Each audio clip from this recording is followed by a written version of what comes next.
வணக்கம். இன்னைக்கு நாம ஒரு முக்கியமான விஷயத்த பார்க்க போறோம். அமெரிக்காவோட H1B விசா திட்டம். அதுல ஒரு பெரிய மாற்றம் வந்திருக்கு.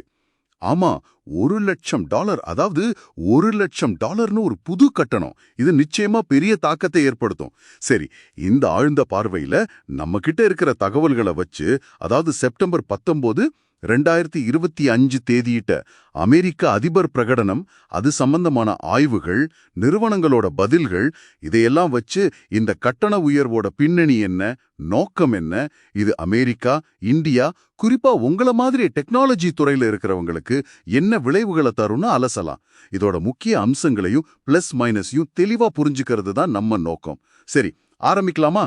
முதல்ல இந்த $1,00,000 கட்டணம் நம்பவே முடியலையே. இது யாருக்கு பொருந்தும், எப்போ இருந்து?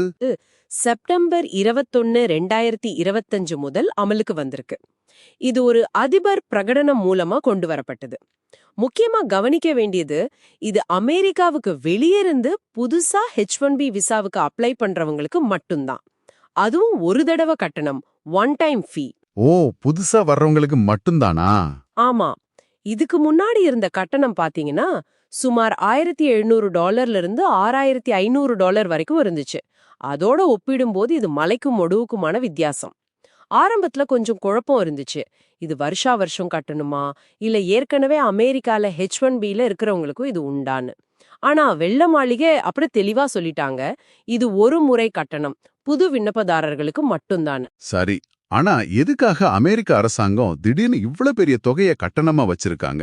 அமெரிக்க தொழிலாளர்களை பாதுகாக்கிறதா சொல்றாங்க. அதுதான் உண்மையான காரணமா, இல்ல வேற எதுவும் இருக்கா? நிர்வாகம் சொல்ற அதிகாரப்பூர்வ காரணம் அமெரிக்க தொழிலாளர்களோட வேலை வாய்ப்பையும் அவங்க சம்பளத்தையும் பாதுகாக்கிறது தான். குறிப்பா சில கம்பெனிகள் ரொம்ப குறைஞ்ச சம்பளத்துல வெளிநாட்டு ஆட்களை வேலைக்கு எடுக்கிறதுக்கு H1B விசா முறைய ஒரு கருவியா பயன்படுத்துறாங்கன்னு ஒரு குற்றச்சாட்டு இருக்கு. அதை தடுக்கிறது தான் நோக்கமா. அதாவது இவ்ளோ பெரிய கட்டணம் வச்சா கம்பெனிகள் சும்மா மலிவா ஆள் கிடைக்குதுன்னு வெளிநாட்டுக்காரங்களை எடுக்காம அமெரிக்கர்களுக்கே முன்னுரிமை கொடுப்பாங்கன்னு அவங்க எதிர்பார்க்கறாங்க. கேக்குறதுக்கு இது ஒரு லாஜிக்கல் பாயிண்டா தெரியுது. ஆனா இதுல சட்ட ரீதியா, பொருளாதார ரீதியா பிரச்சனைகள் இருக்குன்னு சொல்றாங்களே, அது எந்த அளவுக்கு உண்மை? நிச்சயமா, அதுலயும் ரெண்டு விதமான பார்வைகள் இருக்கு. சில சட்ட வல்லுநர்கள் என்ன சொல்றாங்கன்னா, இது அதிபரோட அதிகார வரம்ப மீறின செயல். அதாவது இவ்ளோ பெரிய கட்டணத்தை காங்கிரஸ் ஒப்புதல் இல்லாம ஒரு நிர்வாக உத்தரவு மூலமா கொண்டு வரது சட்டப்படி நிக்காதுன்னு அவங்க வாதாடுறாங்க. சரி சரி. பொருளாதார ரீதியா பாத்தீங்கன்னா இது அமெரிக்காவோட திறமைகளை ஈர்க்கிற சக்திக்கு ஒரு பெரிய அடியா இருக்கும்னு சொல்றாங்க. உதாரணமா ஜார்ஜ் மேசன் பல்கலைக்கழகத்துல இருக்கிற மைக்கேல் கிளெமென்ஸ் மாதிரி பொருளாதார நிபுணர்கள் இத அமெரிக்காவோட டெக்னாலஜி போட்டித்திறனை குறைச்சிடும், புது கண்டுபிடிப்புகளை பாதிக்கும்னு சொல்றாங்க. அப்படியா? அது மட்டும் இல்லாம கம்பெனிகள் அமெரிக்காவுல ஆள் எடுக்கிறதுக்கு பதிலா அந்த வேலைகளையே மொத்தமா வெளிநாடுகளுக்கு கொண்டு போயிடலாம். இது ஒரு மாதிரி செல்ஃப் இன்ஃபிளிக்டட் வூண்ட் மாதிரி ஆயிடணும் எச்சரிக்கிறாங்க. அதாவது அமெரிக்க நலனை பாதுகாக்கணும்னு சொல்லி கடைசியில அவங்க பொருளாதாரத்துக்கே இது பாதிப்பை ஏற்படுத்த வாய்ப்பு இருக்கு.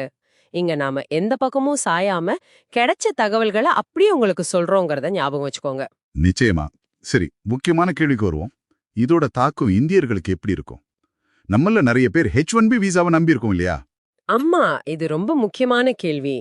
இது கொஞ்சம் சிக்கலான விஷயம். ஒரு ரெண்டு பக்க கத்தி மாதிரின்னு சொல்லலாம்.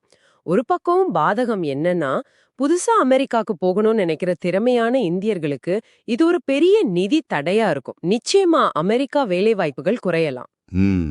அது கவலைக்கூடிய விஷயம்தான். ஆனா இன்னொரு பக்கம் பாருங்க, இது இந்தியாவுக்கு ஒரு மறைமுகமான நன்மையா கூட இருக்கலாம்.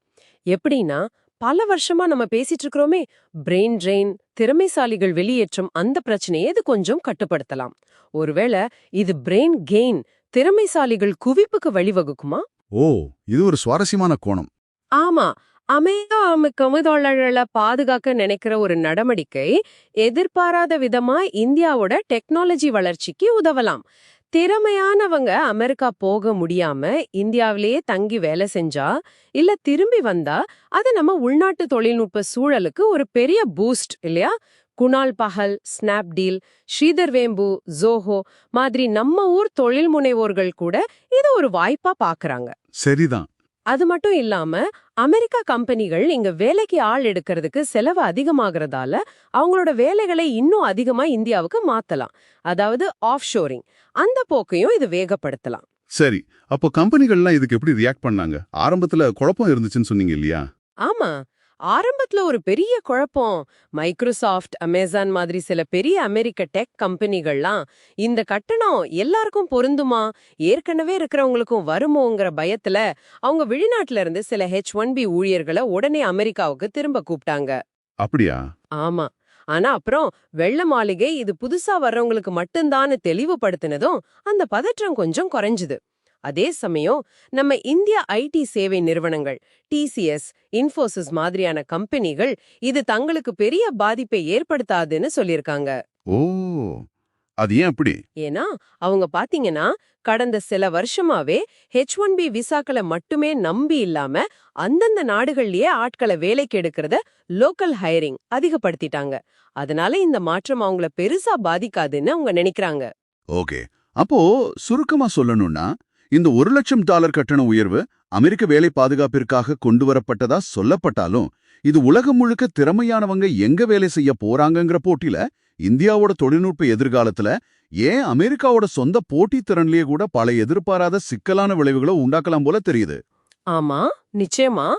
இதுல கவனிக்க வேண்டிய ஒரு முக்கிய அம்சம் என்னன்னா, இந்த கொள்கை அமெரிக்காவுக்கும் இந்தியாவுக்கும் நடுவுல இருக்கிற திறமை பரிமாற்றத்தை கண்டிப்பா மாத்தி அமைக்கும். அது நல்லாவே தெரியுது.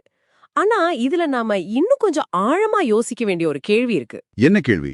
இந்த மாற்றம் இந்தியாவை தாண்டி கனடா, ஐரோப்பா இல்ல தென்கிழக்கு ஆசியா மாதிரி மத்த நாடுகளை உலக அளவுல திறமையானவங்களை ஈர்க்கிற புது மையங்களா மாத்துமா?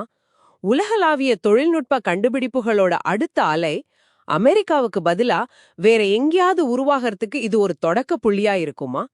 இது நீங்க யோசிக்க வேண்டிய ஒரு முக்கியமான கேள்வி.